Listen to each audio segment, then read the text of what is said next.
All right, welcome to the deep dive. Today, we're trading in our wands for a magnifying glass as we take a closer look at the Harry Potter universe. Yeah, we're going beyond spells and potions this time. Because believe it or not, there's a whole lot more brewing beneath the surface. We've gotten some really interesting questions from you about prejudice and discrimination in the wizarding world. And now it kind of mirrors some of the issues we grapple with in our own worlds. Exactly. So we've been doing some serious digging, going through the books to uncover those hidden layers of social commentary that Rowling so cleverly weaves into the story. It's amazing how much depth there is when you really start to look. It is. So for this deep dive, we're on a mission. We want to understand the many faces of prejudice as they appear in Harry Potter. From the blatant to the more subtle forms, it's all there. And hopefully, by the end of this, we'll have a clearer picture of how this fictional world reflects our own. Sounds good to me. So should we start with something you guys have been asking a lot about? Yeah, let's jump right in with blood purity. This whole idea that wizards and witches with all magical ancestry are somehow better than the rest. Like the Malfoys, right. They're all about that pure blood supremacy. Oh, absolutely. They're the poster family for that kind of thinking. And it's scary how closely it parallels real-world history. I was just thinking that. I mean, it's like a magical version of the eugenics movement. Exactly. Both of those ideologies, even though they're from completely different worlds, they operate on the same flawed logic that somehow your lineage determines your worth. And in the wizarding world, it's tied to magical ability, so it's almost like a twisted form of genetic elitism. Exactly. Rowling takes this very real and dangerous concept and adds this magical twist to it, which makes it even more intriguing to unpack. For sure. And I think we see the consequences of this blood purity obsession most clearly in the Chamber of Secrets. Remember those attacks on Muggle-born students? Oh, yeah. Those were terrifying. And they weren't just random acts of violence. Not at all. It all stemmed from this belief that anyone without magical parents was somehow less deserving of being in the wizarding world. They were intruders or something. Yeah, like they didn't belong there. And it's just like we see in our own world. When people are afraid of those who are different, it often leads to violence and exclusion. Right. And those attacks in the Chamber of Secrets, they weren't just about hurting individuals. They were about creating this atmosphere of fear and division. Pushing Muggle-borns to the margins of society. Exactly. Making them feel like they were the other. And it's a tactic that's been used time and time again throughout history to justify all sorts of horrible things. And then, of course, you have Voldemort and his Death Eaters. Their whole ideology was built around pure blood supremacy. Yeah. They took that prejudice to the extreme. I mean, they were actively hunting down and persecuting Muggle-borns. Like they were trying to eliminate them from existence, denying their very right to magic. It's chilling when you think about it. But it also raises this really important question. How do these extreme ideologies gain power in the first place? I mean, how do they go from fringe beliefs to movements that can cause so much harm? Well, the books show us that it often starts with fear and pre-existing biases. When those things go unchecked, they can be manipulated and twisted to justify all sorts of horrible things. And then it's not just about the fringe groups anymore. It becomes about the systems of power. Yeah, like how the Ministry of Magic, which is supposed to be the governing body, Yeah. they even got swept up in this blood purity mania when Voldemort gained influence. It's crazy. They were passing laws that stripped Muggle-borns of their rights, even calling them magic thieves just to further demonize them. It's a perfect example of how prejudice can become institutionalized. When the very structures of society are built on discriminatory ideas, it makes it that much harder to dismantle. It becomes so deeply embedded that it starts to feel normal. Yeah, it becomes the status quo, which is why it's so insidious. Yeah. And then we see this play out on a personal level with Hermione. I mean, she's arguably the brightest witch of her age. No question about it. But she faces constant prejudice just because she's Muggle-born. She's called horrible names, and it's heartbreaking. It really highlights the human cost of bigotry. It shows that even the most talented and intelligent people can be targeted simply because of where they come from. And I think it's interesting to consider, is Hermione's strength in the face of all this prejudice solely an individual trait? Or is there something more going on there? Oh, that's a great question. I mean, she's definitely strong-willed, but I think the support she gets from Harry and Ron plays a huge role, too. They always stand up for her and challenge those prejudices head-on. It shows the importance of allyship. Yeah, it emphasizes that fighting against discrimination isn't just the responsibility of those who are directly targeted. We all have a role to play in supporting each other and pushing back against injustice. I couldn't agree more. And it's not just about blood status, is it? I mean, the wizarding world is full of other forms of prejudice that are just as disturbing. Oh, yeah. The way non-human creatures are treated is a whole other layer of this problem, and it really shows how prejudice can extend to any group that's perceived as different or less powerful. It's all about power, isn't it? It's about who has it and who doesn't. Exactly. And when one group has all the power, it becomes easy to exploit those who don't. And that's what we see happening with the house elves. I mean, their situation is just awful. They're basically enslaved, forced to work without any pay or real freedom. And the worst part is that most of the wizarding world just accepts it as normal, Like, it's just the way things are supposed to be. which shows just how ingrained these prejudices can become. They get passed down from generation to generation until people don't even question them anymore. It's like this invisible chain that binds them. Yeah, and Dobby's story really puts a face to that suffering.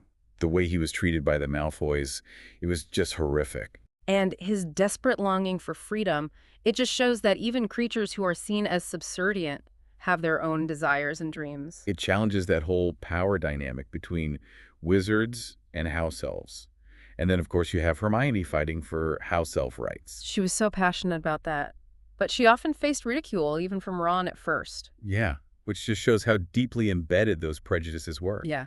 It was hard for people to even imagine a different way of relating to house elves. It made them uncomfortable to question the status quo, but I think it's important that Hermione brought these issues to light because it forces us to think critically about how we treat those who are different. Absolutely.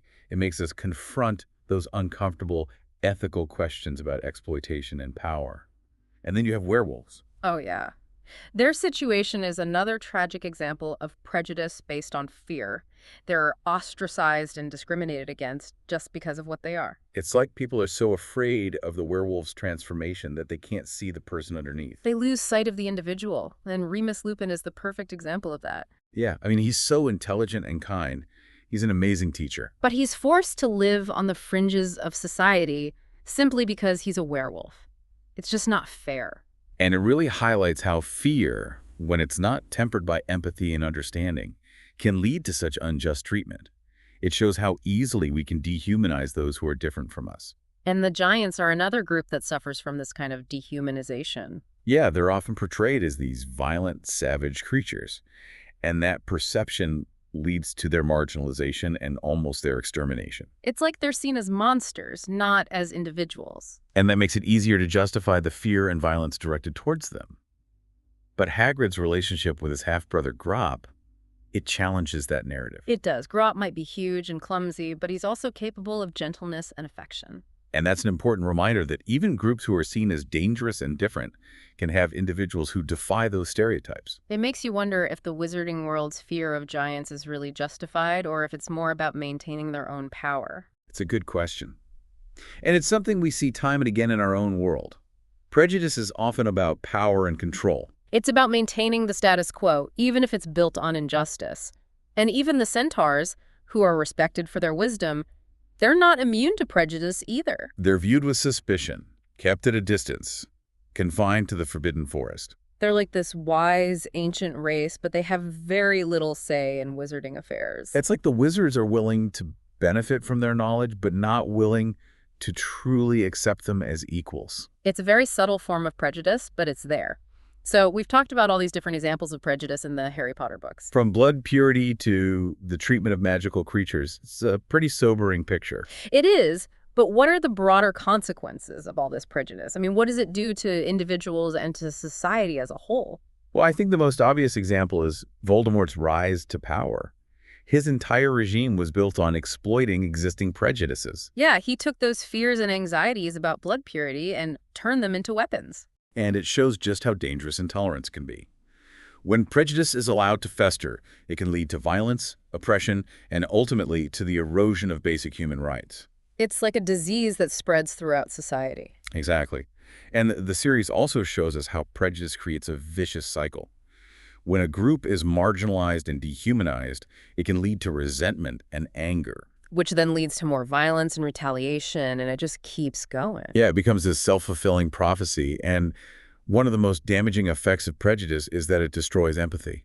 When we view others through the lens of prejudice, we can't really see them for who they are. We can't understand their experiences or connect with them on a human level, and that makes it so much easier to justify acts of cruelty and injustice. So it would be a pretty bleak picture if that was all there was to the story. But thankfully, Rowling also gives us hope. Oh yeah, the series is full of examples of acceptance, tolerance, and resistance, and it's those things that really offer a path forward. Yeah, I mean, at the heart of it all is the friendship between Harry, Ron, and Hermione. It's this beautiful example of inclusion where their differences become strengths. And they don't just accept each other, they actively challenge the prejudices around them. They befriend people like Hagrid, Lupin, and Dobby, who are all marginalized in different ways. And by doing that, they show that true friendship transcends superficial categories like blood status or species. It's all about seeing the person, not the label. And they become allies to those who are facing discrimination, even when it's not directly affecting them. And that's such an important point. Fighting prejudice isn't just the responsibility of those who are being targeted. It's a collective effort. We all have a responsibility to speak up and stand up for what's right. And the series also shows us how individuals can resist injustice on a larger scale. Yeah, like Dumbledore. He's always fighting for those who are marginalized, creating a space at Hogwarts where everyone is welcome. He's a true leader in that sense. Yeah. He sets an example for everyone. And then you have Dumbledore's army and the Order of the Phoenix. Yeah, those are great examples of collective action, people coming together to fight for a more just world. They show the power of unity. And of course, there's the courage of Harry, Ron, and Hermione. They repeatedly stand up to prejudice, even when it's dangerous. They refuse to be complicit in injustice. And that's so inspiring. It really is. So as we wrap up this deep dive into prejudice in the Harry Potter series, what are the key takeaways? Well, I think the first thing is that prejudice is multifaceted. It can manifest in so many different ways. And it's dangerous. It can lead to all sorts of terrible consequences for individuals and society as a whole. But there's also hope. There's the power of friendship and inclusion. And the importance of actively resisting injustice. And I think that's the message that really resonates with readers. It does. It shows that we all have the power to make a difference. And that even in the face of great darkness, there's always the possibility of light. So, to our listeners, as you continue to explore the wizarding world, I want to leave you with this thought. What subtle forms of bias might exist in our own communities that often go unnoticed? It's something to reflect on, to be mindful of.